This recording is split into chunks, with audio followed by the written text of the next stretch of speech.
Hello and welcome to Above the Bar. I'm Bob Ward. If you're familiar with the phrase, let the great axe fall, you've probably been reading Shakespeare's Hamlet. But another place where it turns up more recently is in the title of a book about the death penalty, which is the subject of our show today. Let the Great Axe Fall is a book written by Professor Robert Blecker, who is a brilliant criminal law professor, has spent many years researching this subject, over a dozen for sure, and has gone to death row prisons and interviewed a number of convicted killers. He is being interviewed by our own Lauren Gobig, who is also an attorney. By the way, this is a part 2. If you want to see part 1, you can do that by going to our website at www.district-95.com, and you can find part 1 and this part 2 and other interesting law videos. So with that, let me turn it over to Lauren. I'm Bob Ward, and this is Above the Bar. We are continuing our conversation with Professor Robert Blecker, who is a leading advocate for the death penalty. Thank you for coming back and joining us. My pleasure. He is just releasing a new Kindle single on Amazon.com that you can download right now. It is called Let the Great Axe Fall, and I had the pleasure of reading it before it was released to be able to discuss these memoirs, the memoir with him. And I have to tell you, I loved it. It grabbed me, and I thoroughly enjoyed it. It's a great perspective on anything I could like and anything I could hate about the death penalty. And I thought it was a great way to tell this story through you and your experiences. Well, thank you. So, thank you. So, to catch you up, last week we started out the first half of what was going on in the memoirs and Leech Rock and a few other stories about what Professor Blecker has experienced. And last we spoke, I asked you, was there anything that could make you act in a fashion that could possibly get you on death row? And I think we started off talking about the hired killer, and that your claim is that he's the worst of the worst. Can you tell me a little bit more about that? Yes. One of the great mistakes we make of the death penalty is that we've fashioned it too broadly and too narrowly in certain respects. That is, it covers people who don't deserve to die and fails to cover some who do. It's too broad and too narrow. And as a retributivist, I'm just as committed to making sure that we don't punish those who don't deserve it as I am that we do punish those who do. Okay, and Can you tell me what a retributivist is exactly? Yes. Someone who believes in retribution believes that the past counts independently of future benefits. It counts, that we actually make covenants and are obliged to keep them. We make covenants with the past. We make covenants with the dead. Now, that may strike many people hearing it as irrational. What do you mean you make covenants with the dead? The dead are dead. Why cry over spilled blood? I mean, the past is the past. You can't change it. So why dwell in it? And the perspective is not strictly rational, but it's real. And the universe of reality and justice is incommensurably richer than the strictly rational and legal. It sounds like you're saying there's a place for emotion in law. Oh, there is a deep place and a vital place for emotion in law. It's impossible to eliminate it, even though the United States Supreme Court tries, and many law professors have tried. With the first indication that ethics is not morality. And even Aristotle, you remember the movie Legally Blonde?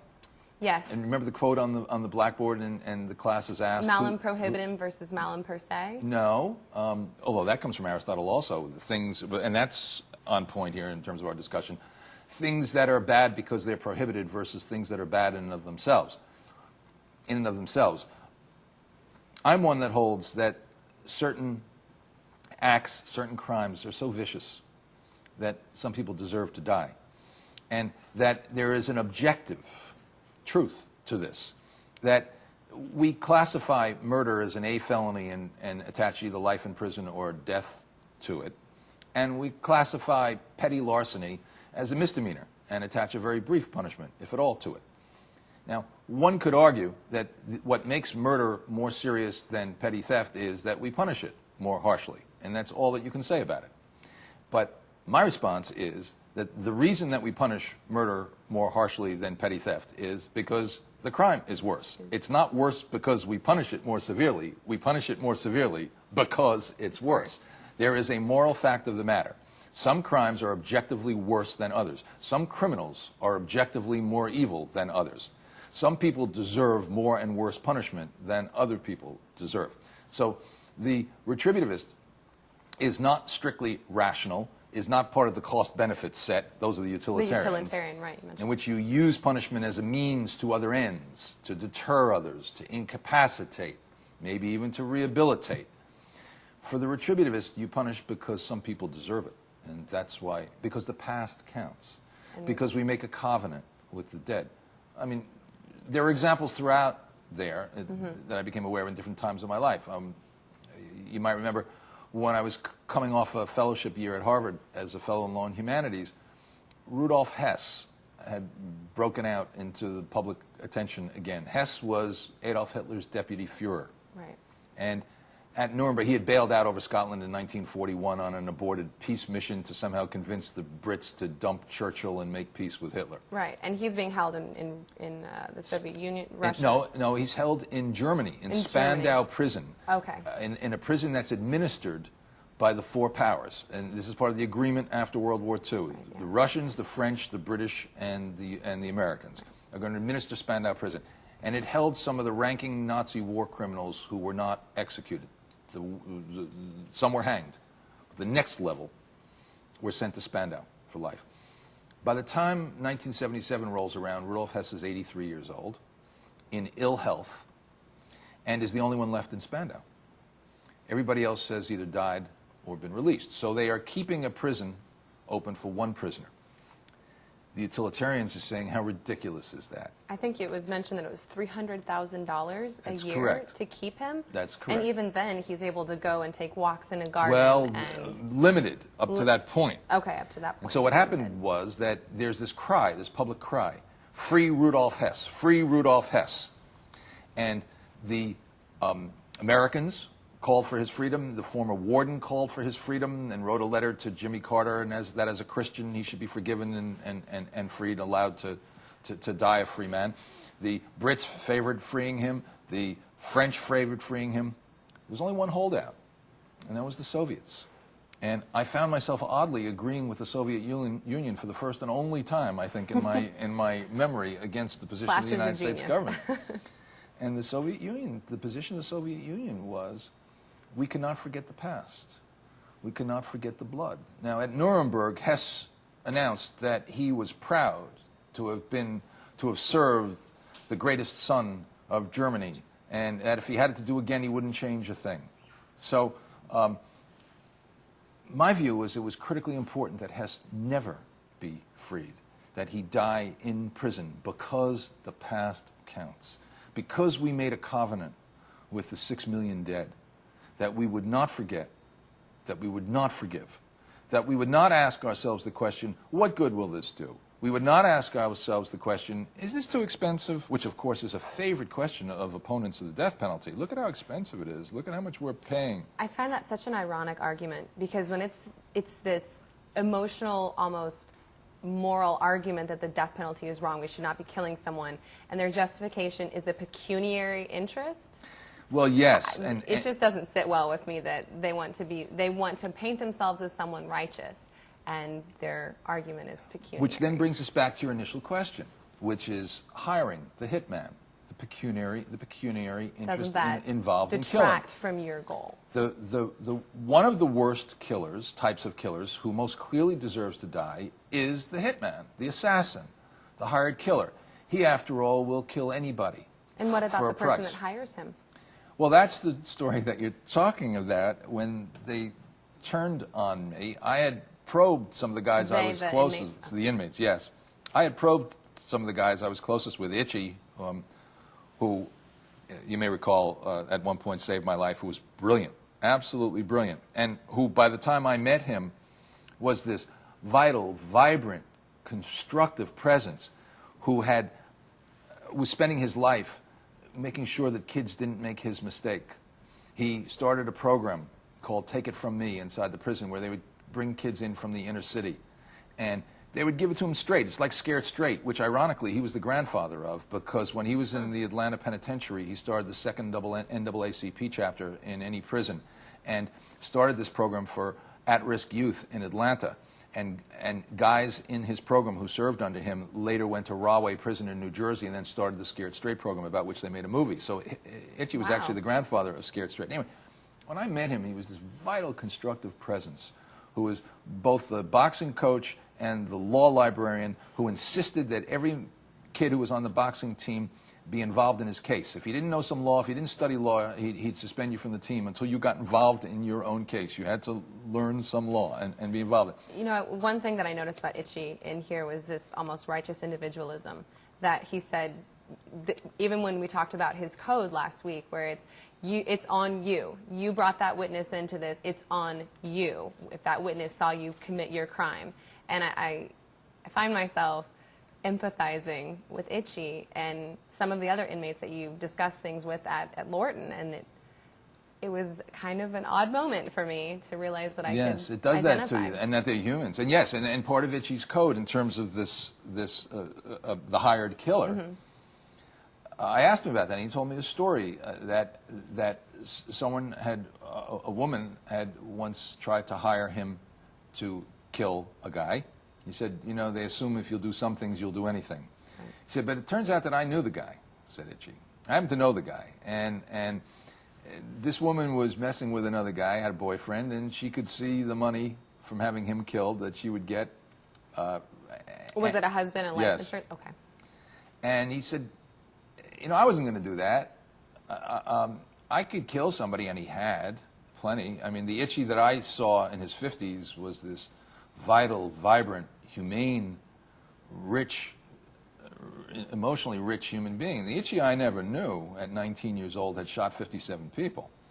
And when I asked him, how many did you kill, he said, I never stayed around long enough to find out.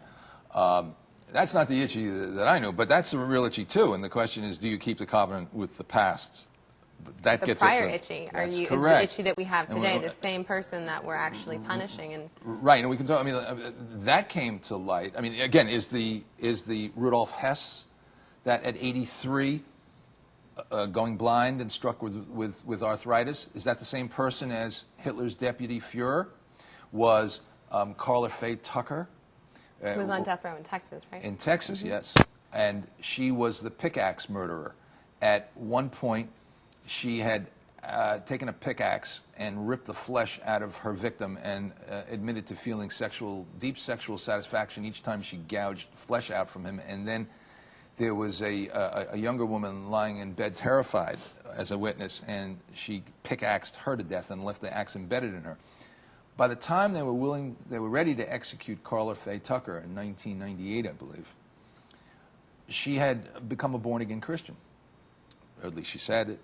And most of the world believed her, including me. And one of the reasons that we believed her, were so ready to believe her, wanted to believe her, right, was that she was very pretty. She was a babe. And we have this deep association in this and probably every culture of beauty with goodness. And so there was this huge outcry about don't execute Carla Faye, don't execute Carla Faye. And it was a worldwide outcry. And I was invited on, I don't remember, some show, I think it was CNN. And I said that we're killing the wrong person if we execute Carla Faye. We're getting the right body, but she's escaped. It's a different person by now. And I felt this unaccustomed warmth and fuzziness from the interviewer, who thought I was this proponent of the death penalty. And I was unaccustomed to such warmth. And I added, so the lesson for me is we should have killed her quickly before she had a chance to... Just to put that space back. Before she had a chance to transform, so that we would have been killing the right person in the right body. Right. So the Itchy that I got to know in his 50s was a different Itchy by the time I got to know him, who probably, almost certainly did deserve to die. He even conceded it to me one night in a trailer right before the rooster crowed after an all-night session that we had, and we get all greasy. I mean, you know, just one-on-one, no guards, in a trailer, and we talk all night. And he, out of the blue, conceded to me that he did deserve to die for what he had done. But anyway, Itchy was talking, so we're talking about the hitman, the hired killer, and somebody approached Itchy, this woman approached Itchy to kill her husband. And Itchy happened to know the guy. And he went and he told him. Now, that's a violation of Itchy's code because you never snitch. But he acknowledged this one as an exception because he knew that this guy wouldn't go to the police with that one. So he went to the guy, telling him that his wife was trying to get him killed, and it approached him, waiting to see what the guy was going to do. And the guy went back and told her. He didn't believe him. He didn't believe Itchy. No, you're wrong. She would never do that. And he said, as Itchy said, a lot of guys go to their death believing that. And he went and he told her. Now that created a real problem for Itchy because now he figures if she's cold enough to kill her husband, she's probably cold enough to have him killed too. So now he's got a problem, and she's got a problem. So he considered killing her. And the guy would have none of it. She would only be well, she could have him killed. If she's cold enough to approach him to kill her husband, she's cold enough to approach somebody else to have him killed. But doesn't that bring us back to, I want to say it was Leo that says she doesn't hurt him now, but she might hurt him in the future? Well, but I guess this is all sort of a violation of his code regardless. But so he suggested to the guy that he could take care of it. And the guy said, no, because he loved this woman. No. Just fight. So in the end, he paid Itchy $6,000 to make it go away. And Itchy chuckled with the irony of it. He said, when you think about it, she approaches me and offers to pay me to kill him, and he ends up paying me not to kill her. So there's that topsy-turvy irony in life. But at one point, Johnny turned to me, Johnny Allen, the guy who started me on this. And after I had condemned the hitman, and we were interviewing another guy, young Rob, his name was, whom Johnny had a lot of respect for, one of the unusual young drug dealers with principle, who, well, his principles, some of which I found repulsive, but had principles. In any case, I expected Rob, young Rob, who had killed several people in his time, but they were people who robbed his dealers. And he explained to me how you can't deal drugs and not retaliate when someone, he was a supervisor, he was a lieutenant. You can't be a lieutenant and not retaliate when someone rips off your runners, because then they'll take it. As soon as you get it on the street, it's gone. So you just can't, either you don't deal drugs or you got to be prepared to do what you got to do. So I thought he would condemn the hired killer, because the hired killer, he would only kill on principle, but the hired killer would kill anyone you pay to have killed. And he wouldn't. And he said, no, it's a hustle like any other. It's all the same. You do your thing and he does his thing. And then I said, you don't think we should kill him? Execute the hired killers? And he said, no. And then I switched into a utilitarian mode of speaking, which isn't what I really believe. I said, but why should we pay to keep him alive? And that stumped him.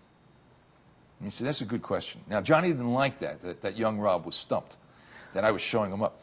So Johnny, who patiently sat there in his wheelchair hour after hour, day after day after day, and was the silent presence, but was very useful, because after we'd interview a guy, every once in a while when he had a sense that the guy was lying, if some people did, he'd say, wait a minute, and then he'd confront him on it. Or afterwards he'd say, I didn't believe this, this, and the other thing. So he was very useful.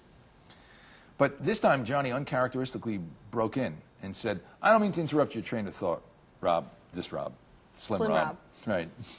But I got to ask you a question. Bad, isn't it? Is there anything anybody could do to you that would make you want to kill him? Or your family that would make you want to kill him? And the deal we had was tell the truth to each other. Honesty. And the truth is, and I acknowledged it, if anybody raped and murdered my mother, my wife, my child, would I want to kill him? Yeah, I would. Could I kill him? Yeah, probably. And then he said, well, what about, suppose you couldn't? You couldn't get to them? You couldn't get to them. Then what? Then what? Then your angel of mercy, hitman. But that's the guy that you just said should be killed, the same guy that you're implying that you would go to. And he tied me right up in knots. And my moral gyroscope was wobbling, and watching this tongue-tied law professor gave them more pleasure even than my students get when they watch me. And they just broke out laughing. And then Johnny said, you don't have to worry, Rob, because if it ever comes up, I can get it done for nothing. It won't cost you anything. So that ended that.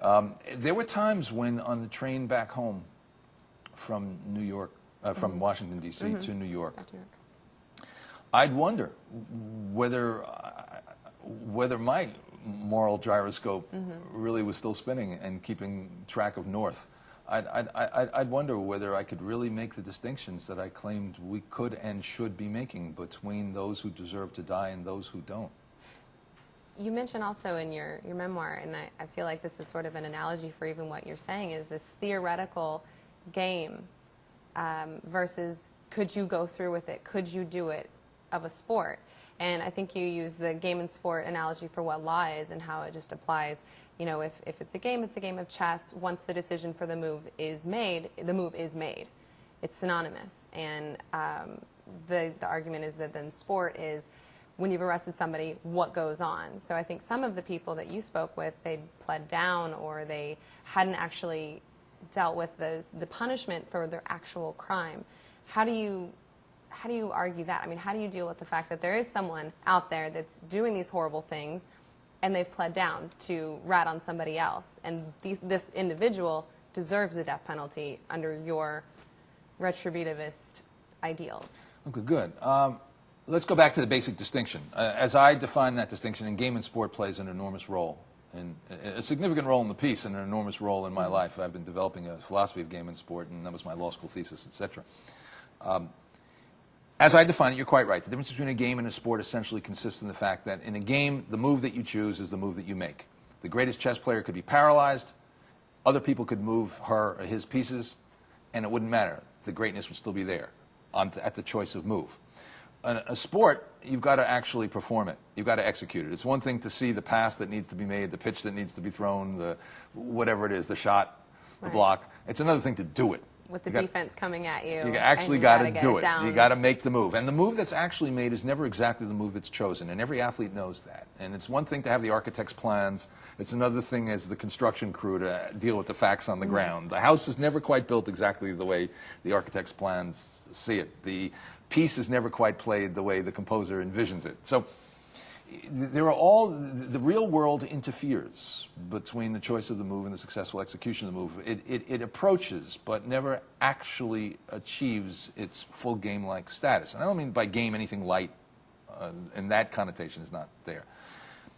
Now, in the death penalty context, we have these moves that we choose. We have these categories that we draw between the worst of the worst of the worst who deserve to die and the next most bad set who may deserve a life in prison but not to die. We have defenses. We have mitigating circumstances. Could be age, youth, relative youth. It could be child abuse. A mental disease or defect. Correct. Mental retardation. It could be all these things that either categorically exempt people from the death penalty or operate as a weight for mercy. Okay. Now, the game that we design will never actually be perfectly executed, which is what you pointed out. For any of a host of reasons, there will be people who deserve to die who will not get the death penalty. The game will not be played out because they will plead, because the prosecutor doesn't have the resources to pursue it, because a jury will nullify and not convict. I mean, if anyone who thinks that O.J. Simpson wasn't guilty, I have investment opportunities and a bridge to sell you. So the point is that the best sometimes becomes the enemy of the good. That is the perfect, and I draw from my experience with Bobby Fischer, the great and later vile, but in his time when I spent 2 days with him, the greatest, perhaps the greatest chess player ever to live. And that is that the search for the perfect move can sometimes foreclose the making of a very good move. The fact that there are going to be people who deserve to die and won't be killed is troubling. And it undermines the perfection of the system. But the system isn't perfect. Now, of course, the even more troubling prospect is that we might be killing people who don't deserve to die. And I'm not just talking about the factually innocent. We probably have executed somebody in the modern era. I know that's not popular among death penalty proponents. I believe we have. I don't know. We don't know who it is. It hasn't yet been demonstrated. Even opponents to the death penalty admit that we have not conclusively, demonstrably proven that we've executed a factually innocent person. But my focus is on people that we've executed who were guilty of murder, but were not the worst of the worst of the worst. They didn't deserve to die for it. And there, the sport screws it up also. Ambitious prosecutors, eyewitness testimony shaded, a jury that's particularly vulnerable to or particularly predisposed to detest one kind of killing versus another, so that... Or even the sneaky abolitionist juror that Yeah, feigns non-prejudice, because Right. it only takes one abolitionist, but it takes 12. in most states, that's correct. In most There are some states There that are some allow states. for a majority jury verdict, or a 9-3 to In the execute. sentencing phase, In okay. the sentencing phase. Most jurisdictions require a unanimous jury condemnation before you get... So you're quite right. It just takes one juror, one stealth juror, who passes by the jury selection process and says, yes, in the appropriate set of circumstances, I could find death, who in fact would never find death. Could never, would never, will never. And so you get an 11-to-1 jury verdict for death, and the one holdout will make it life in most jurisdictions. Now, there's an example in which the game as designed doesn't get played out in the sport as executed. The move chosen is not really the move executed. It's chosen by 11/12ths of the jury. It was chosen by the legislature who designed the death penalty statute to make this kind of killing death eligible, and yet it won't be executed. Because we don't do it perfectly doesn't mean that we aren't obliged to keep trying. The question is, what is the more just alternative? A life without parole only, where we'd have to go into, although I don't have time now, and I don't in the memoir yet go into it, but what is life actually like for those who serve it, and what is life like on death row? But none of this is in a vacuum. The question is, which more nearly approaches justice? Which system more nearly approaches a just system? And it's not perfect. And so my focus, just to finish this game sport part of it, my focus, I teach substantive criminal law, which is the game of criminal law, which is, let's assume we can execute the moves that we choose. What should the moves be? With every piece of realistically, resource, and you have all the in right a realistically resources. perfect Okay. world, how should we define the crimes? What should murder be composed of? An intent or depraved indifference, which causes the death of an innocent victim, where there's no self-defense, there's no insanity, there's no extreme emotional disturbance. These are all moves in the game. And so my focus is upon the substance of the criminal law. And in the death penalty context, there are a number of reforms that can and should be made. Most opponents focus on the reforms of the sport, the process. I focus on the reforms in the game, the different ways that we presently define the death penalty eligible killings. Not the ways that we necessarily detect or prosecute them, but the way that we define them at the legislative level. And that's where the guys helped me in my 12 years inside Lorton enormously. They helped me with redefinitions. They helped me to understand that many whom we include as among the worst of the worst of the worst don't belong there, and many whom we exclude as not bad enough do belong there. Now, you've mentioned the Lorton inmates that you interviewed, and one thing that you've mentioned many times in this interview is honesty, and that you made a promise to these inmates that nothing they said there will be used against them. I have to mention, in my professional responsibility class, we actually have just gone over a case you mentioned in here where the defendant was named Garrow, and there are different attorneys that, in interviewing their client, the long and the short of it is that they found out other people that this client had killed, and they refused to violate their attorney-client privilege and tell the victim's family that these victims had been murdered and give them any sort of solace and closure. And you were very clearly against that you stated in here that you would have risked disbarment, and you would have said, I don't know how I know, I'm not going to tell you anything else, but you'd at least tell them something.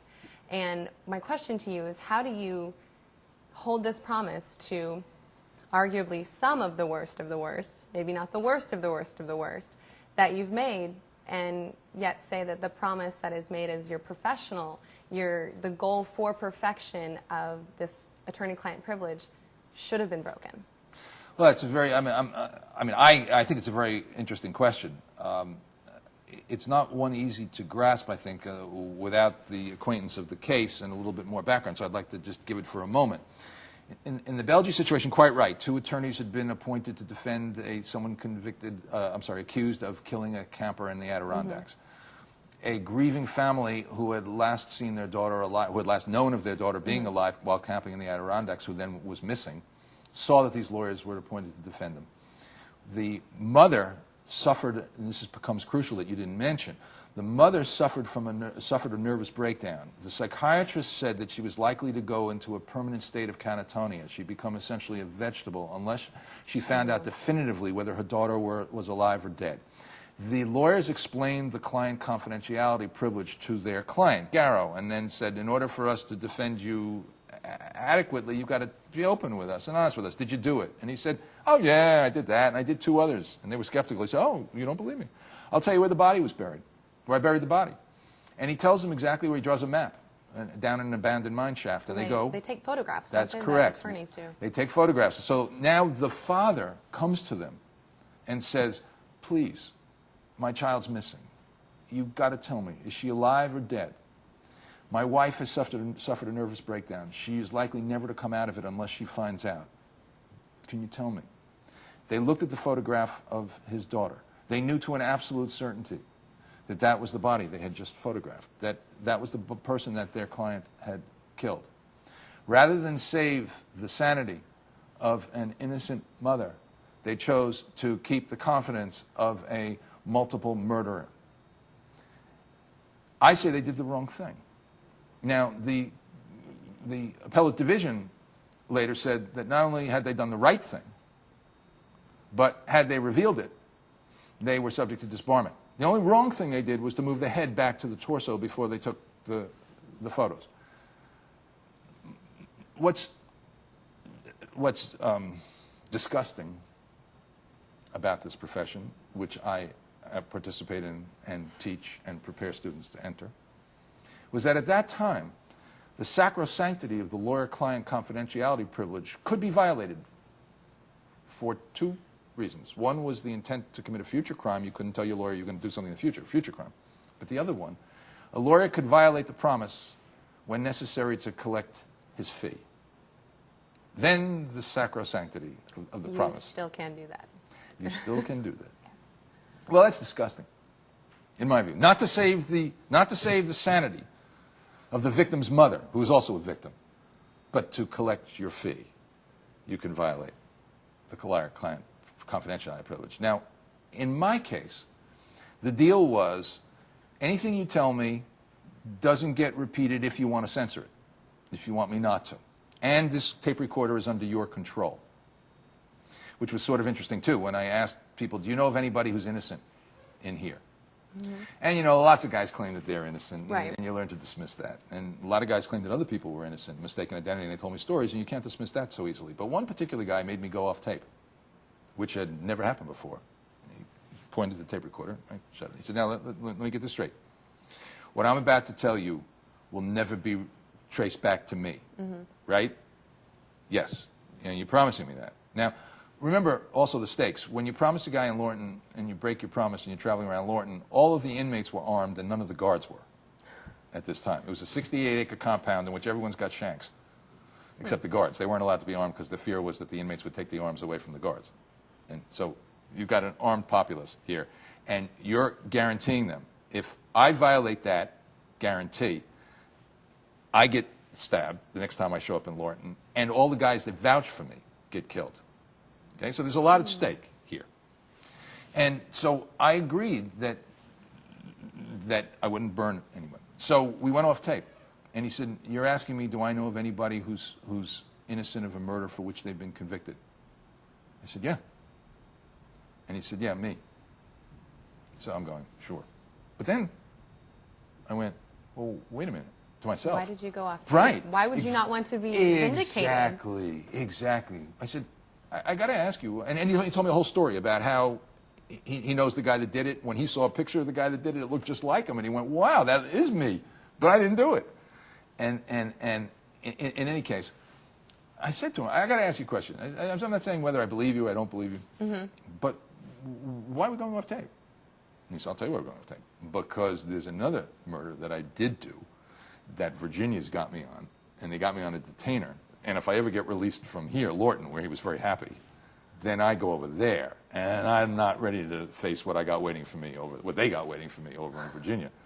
So he's picked the lesser of two evils at this point. Exactly. Much rather have Lorton at this time. Wide open prison. The inmates controlled it in 1986. It changed by the end, but in the 80s and early 90s, things were out of control and they were wild.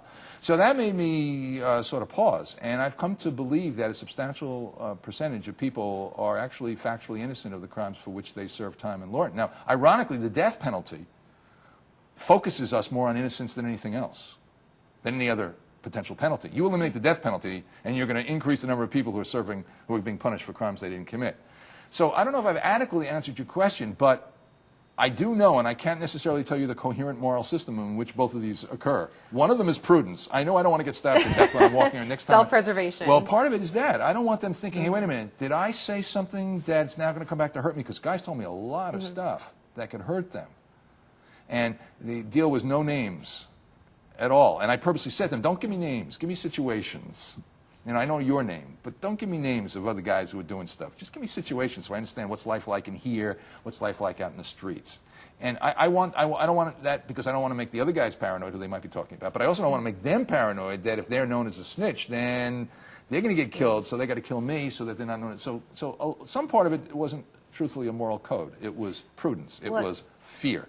But some part of it was about keeping promises. Now, had I been confronted with the insanity of an innocent mother against keeping the promise, I would have tried to figure out some way to circumvent that. Well, to me, it almost seems like their choice to not have an affirmative action ended in the negative result, and your choice to not act has saved people, saved you, saved some of these people, and for my purposes has led you to be a great professor and to teach us law students and help us frame our interpretation of the death penalty. Well, your grade's already in. It can't be changed. I know. Of course, you did get an A. But. Unfortunately, we're out of time. But I would like to end with just a teaser for hopefully the next manuscript that's going to come out from Kindle on Amazon.com on a Kindle single. And what happened after 1998 when Lorton was closed down? What's to be expected next? Oh, well, I realized that I was still woefully ignorant even after 12 years and thousands of hours, because if I was going to advocate the death penalty for those who deserve it and not for those who don't, I had to know about the conditions on death row. I had to witness an execution.